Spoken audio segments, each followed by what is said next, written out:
Eu peguei meu namorado mentindo. Mas a verdade era muito mais absurda do que eu imaginava. Eu realmente acreditava que tinha encontrado alguém em quem podia confiar de verdade. E talvez seja exatamente por isso que tudo o que aconteceu depois tenha sido tão difícil de aceitar. Porque durante 3 anos, Jake não foi apenas meu namorado. Ele foi meu parceiro de rotina. A pessoa com quem eu dividia o apartamento, os planos de fim de semana, as conversas bobas antes de dormir, e até aqueles silêncios confortáveis que só existem quando você se sente seguro ao lado de alguém. E olhando de fora, nossa relação parecia estável, tranquila. Sem grandes conflitos, o tipo de relacionamento que não chama a atenção justamente porque não tem drama, não tem explosões, apenas segue, constante, previsível, e eu gostava disso.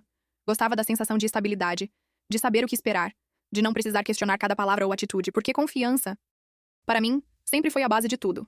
E com Jake, eu acreditava que isso estava resolvido. Que já tínhamos passado da fase de inseguranças, de dúvidas, de segredos desnecessários. Afinal, 3 anos é tempo suficiente para conhecer alguém. Ou pelo menos era o que eu pensava. E claro, olhando agora com mais distância, existem sempre aqueles pequenos detalhes que a gente ignora. Não porque são invisíveis, mas porque não parecem importantes o bastante para virar um problema. Como o fato de Jake raramente falar da própria família, sempre desviando o assunto com comentários rápidos ou respostas vagas, dizendo que não era muito próximo deles. Que cada um seguia sua vida. E eu nunca pressionei. Nunca achei que fosse algo estranho. Porque cada pessoa tem sua história, seus limites. E eu respeitava isso. Assim como respeitava o espaço dele em outras coisas, acreditando que tudo o que realmente importava ele compartilharia naturalmente comigo. E essa era a dinâmica que tínhamos construído, ou pelo menos era o que parecia. Porque no dia a dia, ele era presente, atencioso na medida certa, não era perfeito, mas também nunca foi alguém que me fizesse duvidar da relação de forma direta. E talvez seja exatamente isso que torna tudo mais complicado. Porque não havia grandes sinais de alerta, não havia um momento específico em que eu pudesse apontar e dizer: ali começou a dar errado. Era mais como uma linha contínua de normalidade que, aos poucos, escondia coisas que eu nem imaginava que estavam sendo escondidas. E foi assim que chegamos naquele sábado de manhã. Um dia comum, aparentemente igual a tantos outros, em que eu me despedi dele sem qualquer desconfiança, sem imaginar que aquele seria o início de uma sequência de acontecimentos que iria me fazer questionar não só quem ele realmente era, mas também tudo o que eu achava que sabia sobre o nosso relacionamento. Tudo o que eu achava que sabia sobre o nosso relacionamento parecia sólido naquele sábado de manhã. Tão sólido que eu nem pensei 2 vezes quando Jake mencionou o tal retiro da empresa. Ele falou de forma casual, como se fosse algo meio chato, obrigatório, desses eventos corporativos cheios de dinâmicas em grupo, trilhas, palestras motivacionais e aquela ideia de desconectar para fortalecer a equipe. Disse que seria nas montanhas, sem sinal de celular, que provavelmente não conseguiria falar comigo durante o fim de semana. E eu lembro de ter feito uma piada sobre ele sobreviver 2 dias sem internet. Algo leve, sem importância, porque naquele momento não havia motivo algum para desconfiar. E talvez o que mais me incomoda hoje seja justamente isso. A naturalidade com que tudo aconteceu, como se fosse apenas mais um detalhe da nossa rotina, mais um fim de semana em que cada um seguiria seus compromissos. E enquanto ele arrumava a mala, colocando roupas de frio, um casaco mais pesado, eu observava de longe, sem realmente prestar atenção, porque aquilo não parecia exigir atenção. Não parecia ser algo que precisava ser questionado. E quando ele terminou, veio até mim, me deu um beijo rápido, daqueles comuns de despedida, disse que sentiria minha falta. E eu respondi da mesma forma, desejando um bom retiro, quase rindo da ideia de ele tentando participar de atividades ao ar livre. E então ele saiu pela porta como em qualquer outro dia, sem pressa, sem nervosismo, sem nenhum sinal que indicasse que havia algo errado. E eu fiquei ali, no apartamento silencioso, seguindo minha própria rotina, organizando algumas coisas, assistindo algo na televisão, tentando aproveitar aquele tempo sozinha que às vezes até faz bem. E durante boa parte do dia tudo permaneceu exatamente como deveria, sem mensagens, sem ligações, o que fazia sentido dentro da história que ele tinha contado. E foi justamente por isso que, quando a noite chegou, eu não estava esperando por nada fora do normal. Não estava procurando por pistas, não estava desconfiada. Eu estava apenas entediada, rolando o celular de forma automática, como faço tantas vezes, sem saber que bastariam alguns segundos, um único detalhe, para que toda aquela sensação de normalidade começasse a desmoronar.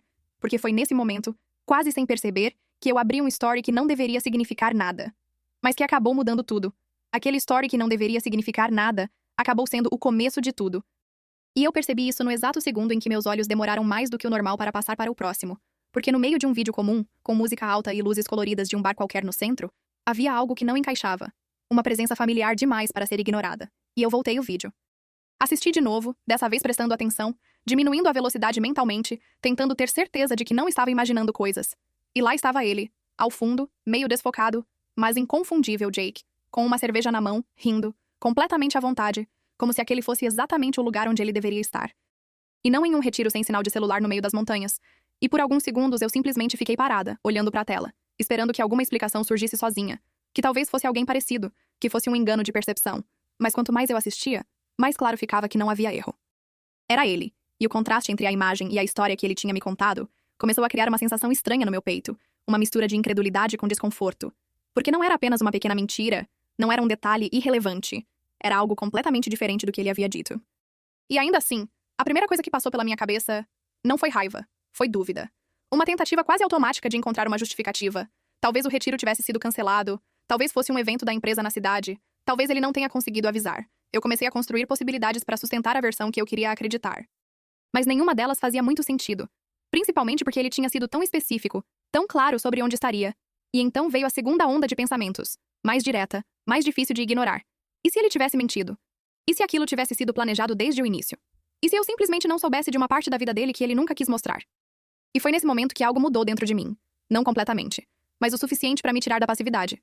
Porque eu poderia simplesmente confrontar ali, mandar uma mensagem agressiva, exigir explicações, mas alguma coisa me fez parar, me fez segurar o impulso. Talvez porque eu quisesse entender antes de reagir. Talvez porque uma parte de mim ainda esperasse que houvesse uma explicação que não destruísse tudo. E foi então que eu decidi fazer algo que não era comum para mim. Algo mais calculado, mais frio. Em vez de expor o que eu tinha visto, eu mandei uma mensagem simples, quase inocente. Tô com saudade. Tô com... Espero que o retiro esteja indo bem. E fiquei olhando para a tela depois de enviar, sabendo que, teoricamente, ele não deveria responder. Sabendo que qualquer resposta já seria, por si só, uma nova peça naquele quebra-cabeça. E enquanto os segundos passavam e nenhuma notificação aparecia, eu comecei a sentir algo crescer dentro de mim. Não era apenas curiosidade. Era a necessidade de saber até onde aquela mentira ia. E naquele instante, eu percebi que não conseguiria simplesmente ficar em casa esperando, porque o que quer que estivesse acontecendo, estava acontecendo naquele exato momento. E eu podia ver com meus próprios olhos. Bastava sair de casa. Bastava atravessar a cidade e entrar naquele bar.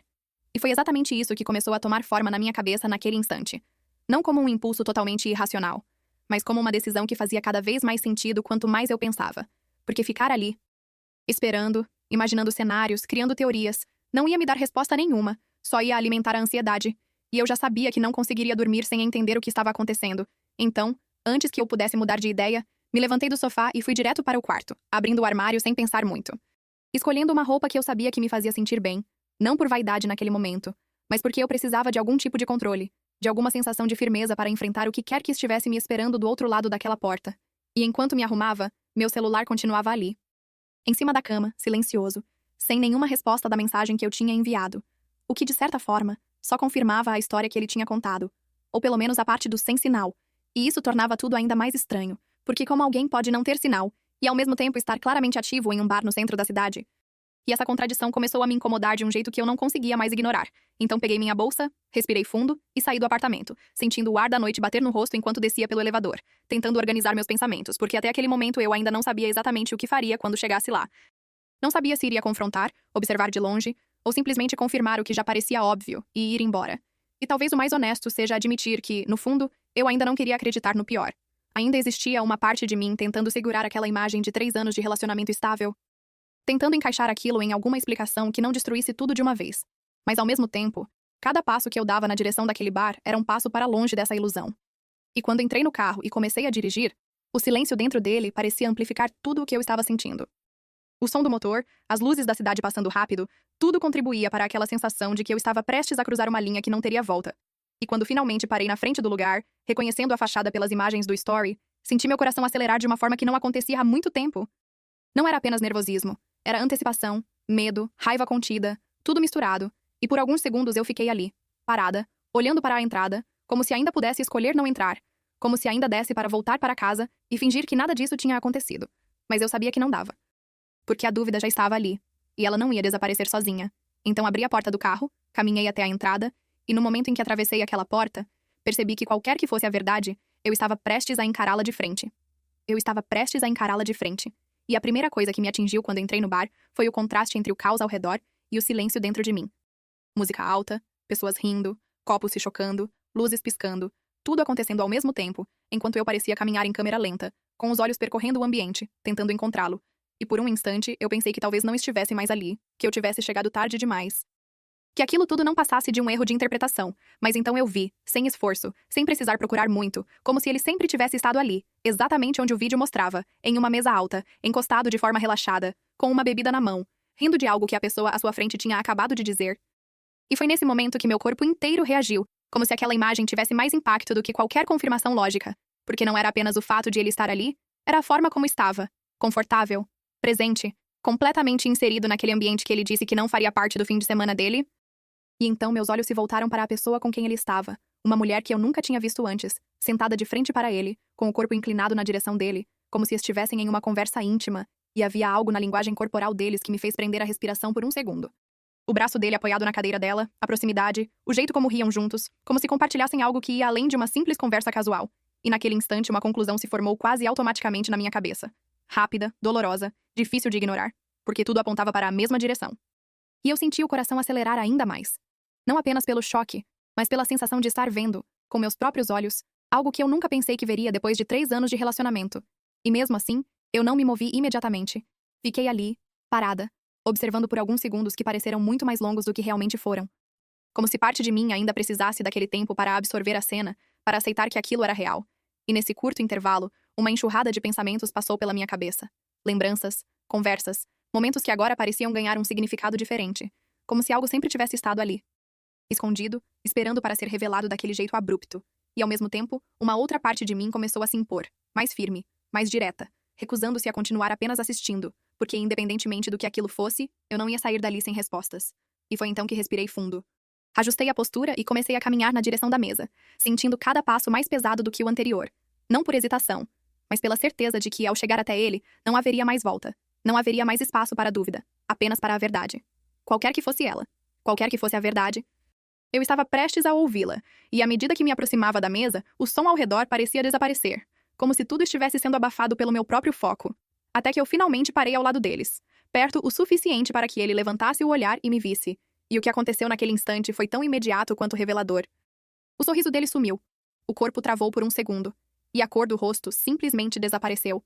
Como se alguém tivesse desligado algo dentro dele. E antes mesmo de qualquer palavra ser dita, eu já sabia que ele tinha entendido exatamente o que estava acontecendo, que não havia surpresa inocente ali.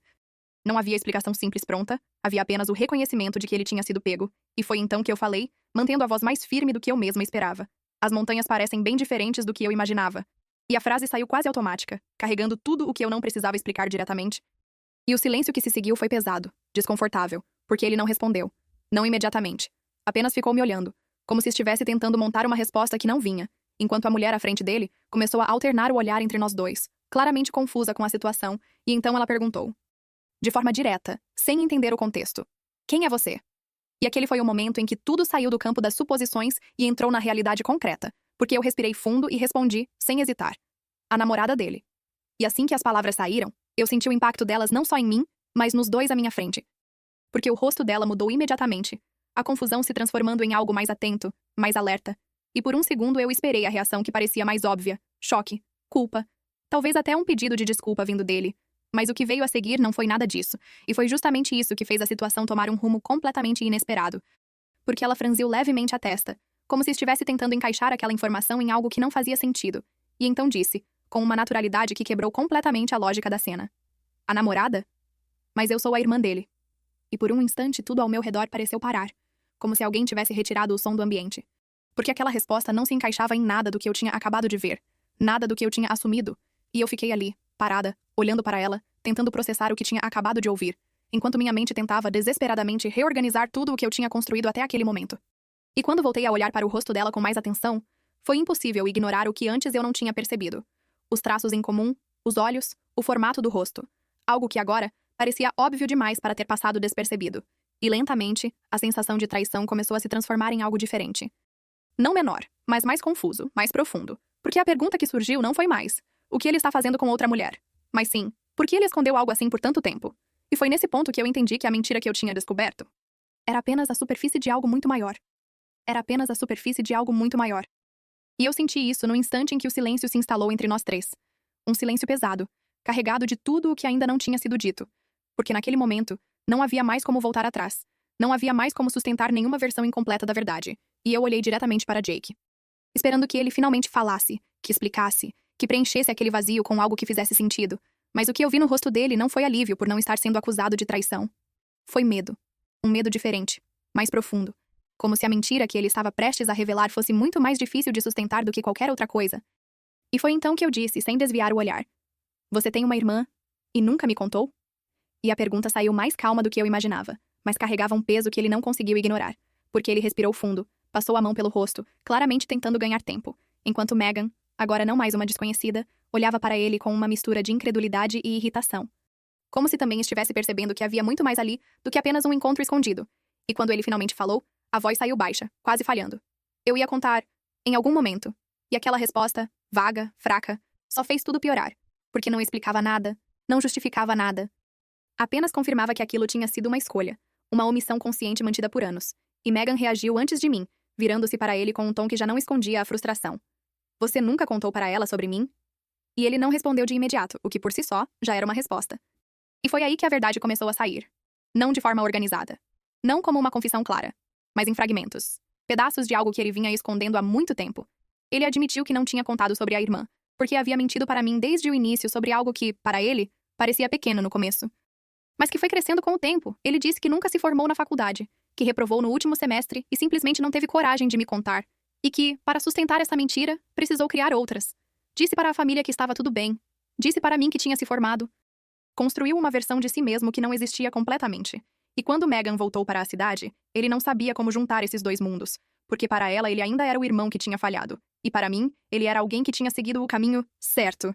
E então ele fez o que parecia mais fácil naquele momento. Esconder, evitar, adiar. E foi por isso que inventou o tal retiro. Não para me trair, mas para encontrá-la sem que eu soubesse, sem que as duas versões da vida dele colidissem. E enquanto ele falava, tentando justificar, tentando dar sentido a tudo aquilo, eu senti algo dentro de mim se reorganizar. Não para aceitar, mas para entender, porque a dor que eu estava sentindo não vinha mais de uma possível traição. Vinha da percepção de que eu nunca conheci completamente a pessoa com quem eu vivi por 3 anos, que havia partes inteiras da vida dele que foram deliberadamente escondidas, não por acaso, mas por escolha. E foi nesse momento que tudo ficou claro. Não importava o motivo, não importava o medo, não importava o quanto aquilo tinha se complicado ao longo do tempo. O que importava era o padrão, a facilidade com que ele mentia, a forma como construiu uma realidade paralela e me colocou dentro dela sem que eu tivesse qualquer chance de escolha. E ali, naquele instante, eu entendi que não era sobre uma irmã escondida. Era sobre tudo o que mais poderia estar escondido junto com ela. Tudo o que mais poderia estar escondido junto com ela começou a pesar de uma forma que eu não consegui ignorar. Porque naquele momento não era mais sobre juntar as peças ou entender cada detalhe da história dele. Era sobre o que aquilo significava para mim. Para tudo o que a gente tinha construído ao longo daqueles 3 anos. E enquanto Jake continuava tentando explicar, tentando justificar, dizendo que ficou com medo, que não sabia como contar, que foi deixando para depois até sair do controle, eu percebi que, pela primeira vez, eu não estava mais tentando entender. Eu estava apenas ouvindo como alguém que já tomou uma decisão. Porque não era um erro isolado. Não era uma situação específica que deu errado. Era um padrão. Uma forma de lidar com a verdade que envolvia esconder, distorcer, evitar. E eu me dei conta de que, mesmo que aquilo começasse com algo pequeno, ele escolheu sustentar a mentira todos os dias desde então, em cada conversa, em cada plano, em cada momento em que poderia ter sido honesto e não foi. E foi isso que realmente quebrou algo dentro de mim. Não a existência da irmã, não o encontro escondido, mas a constância da omissão, a naturalidade com que ele construiu uma versão da própria vida e me incluiu nela sem que eu tivesse acesso à realidade completa. E enquanto eu organizava tudo isso dentro de mim, Megan permanecia ali, visivelmente irritada, não apenas pela situação, mas por perceber que também tinha sido envolvida naquela rede de mentiras. Porque ele tinha contado para ela que eu sabia de tudo, que simplesmente não tinha tempo para conhecê-la, criando uma imagem completamente falsa de mim também. E aquilo só reforçou ainda mais a sensação de que nada era exatamente o que parecia. E foi então que eu respirei fundo, olhei diretamente para ele e disse, com uma calma que surpreendeu até a mim mesma: não é sobre você ter uma irmã, é sobre eu não saber mais quem você é. E não houve grito, não houve cena, porque naquele ponto não havia mais energia para isso. Havia apenas uma clareza silenciosa, e sem esperar uma resposta, sem dar espaço para mais explicações que não mudariam o que já estava feito. Eu me afastei da mesa, sentindo um peso sair ao mesmo tempo em que outro se instalava, o peso de encerrar algo que fez parte da minha vida por tanto tempo, mas também a leveza de não precisar mais sustentar uma confiança que já não existia. E naquela mesma noite, aquele relacionamento terminou ali. No meio de um bar qualquer, não por uma traição como eu imaginei quando entrei, mas por algo que no final foi ainda mais difícil de reconstruir. A verdade, e o mais inesperado de tudo veio depois, porque nos dias seguintes, eu e Megan acabamos nos falando. Primeiro por necessidade, depois por afinidade. E descobrimos que tínhamos muito mais em comum do que imaginávamos, inclusive o fato de não tolerarmos mentiras. E hoje, olhando para trás, ainda me impressiona como uma única noite, um único story, foi capaz de revelar algo tão profundo, não apenas sobre ele, mas sobre mim também, porque me ensinou que confiança não se quebra apenas com grandes erros. Às vezes ela se desfaz lentamente. escondida em pequenas verdades que nunca foram ditas.